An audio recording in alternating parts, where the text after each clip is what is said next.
it is really hard to quantify the massive amount of people flooding into this country illegally, but we have proof there, actual tangible proof that these folks are not just coming across the border from Mexico, the regular immigration you hear so much about from the administration, as Jason was saying. These are people coming from all over the world. And let's welcome in a couple men now who are on the front lines of this battle. Pinal County Sheriff Mark Lamb is joining us from Arizona. Also with us, the retired special agent with the Department of Homeland Security, Victor Avila. Gentlemen, great to have you back with us. Thanks, John. Thank you. All right, Sheriff, first to you. Let's talk about these documents that Jason has obtained here. It shows that the Biden administration giving migrants humanitarian parole. And you know, the complaint from some is that the Biden administration welcomes this. They want as many people coming into this country as possible. Well, absolutely. I think their actions all along have shown that they have zero interest in securing the southern border. That for them, this is all about allowing as many people to come into this country as they can, overwhelm the system, totally reinvent America like they told you in 2020.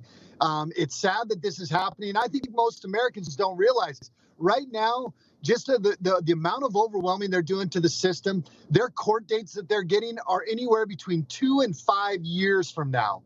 That's ridiculous. And that's what we're dealing with here in America. And unfortunately, the American people just don't quite understand the gravity of the situation yet.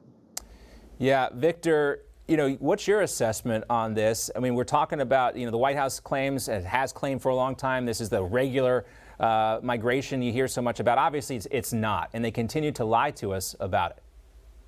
That's absolutely right, John. And let me tell you, as a special agent with Homeland Security Investigations, I had the authority to issue these paroles, and they were very, very limited in who I could issue them to. Not just because you're coming into this country illegally, can you just give out these type of paroles? And that's why the Biden administration is treating these illegal aliens as documented and therefore untouchable by any enforcement of ICE in the interior of our country, which has completely been abolished. And the sheriff is correct, where they have fundamentally destroyed this enforcement, first of all, by not having any on the border or in the interior of our country as well.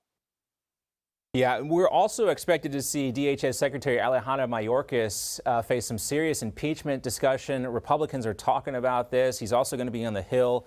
You know, Sheriff, you had an opportunity to ask Secretary Mayorkas a couple questions. What would you like to ask him?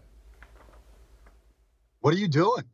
Why are you not securing our border? I think I would just ask him some basic questions, because honestly, he's failing to do his basic job, his basic responsibility.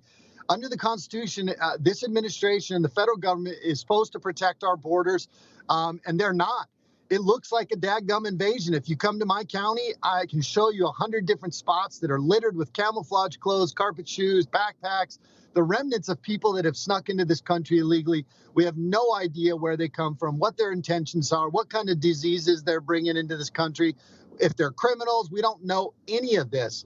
You know, and I know Victor can attest to the same thing. And Victor, thank you for your service to this country. The men and women along the border, they deserve all the thanks, because these guys a thankless job right now. They're putting in the work every single day, and their federal government doesn't have their back, which is why Mayorkas should be held responsible.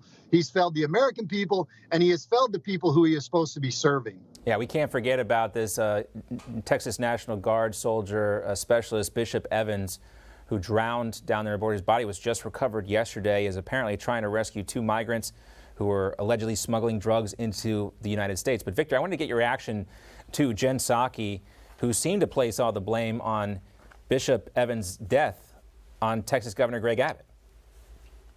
Of course, we are mourning the loss of his life, and we are grateful for the work of every National Guardsman. I would note that the National Guard work for the states, and so he is an employee of the Texas National Guard, and his efforts and his operation were directed by there, not by the federal government. You know, Victor, they didn't even put out a statement yesterday about this, and what she said may be technically true, but where is the empathy for the people actually doing the work? They seem to care a lot more about the illegals than the ones protecting the border.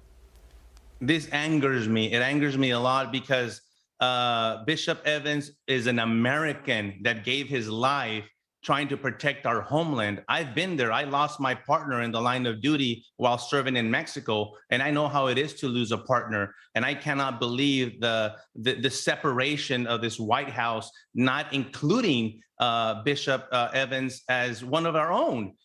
Who cares if he's Texas National Guard or U.S. National Guard? It makes that shouldn't be a problem here. We should be coming together to do one thing, and that's secure the border for public safety and national security reasons. And my condolences go out to the family of Bishop Evans. Yeah, and Sheriff, I'll give you the last word on this as well. I mean, I know it's hard for you on a daily basis to tell your men and women in uniform, hey, we got to go out and do this job. It's not really our job. It's the Fed's job, but we're going to do it anyway. And then you have to talk about this type of news. What is the morale like for your deputies there? Well, you know, the morale for our deputies is probably significantly different than the morale for the Border Patrol and ICE guys and CBP and the HSI. Those guys are doing a ton of work, and yet they're just seeing it totally undone by this administration. We feel those same pains, but not on the level they are. But you know what? That's a tribute to the people that are putting on this badge every day, that they're willing to go out and do this job and do this work, hard work, knowing that their federal government is completely screwing it up on the backside. So kudos to them. And look, hopefully your listeners will come support us as sheriffs, because we're going to continue to stand up for the rule of law. You can come support us at protectamericanow.com so we can support the men and women that are doing this job every day and keep that morale high. Yeah, you know, we talked about the Los Angeles County Sheriff yesterday. The American Sheriff is such an important role in our republic. I'm glad you brought that up. Great to see you, Sheriff Mark Lamb from Pinal County, Arizona, and Victor Avila. Great to see you as well, sir. Thanks so much.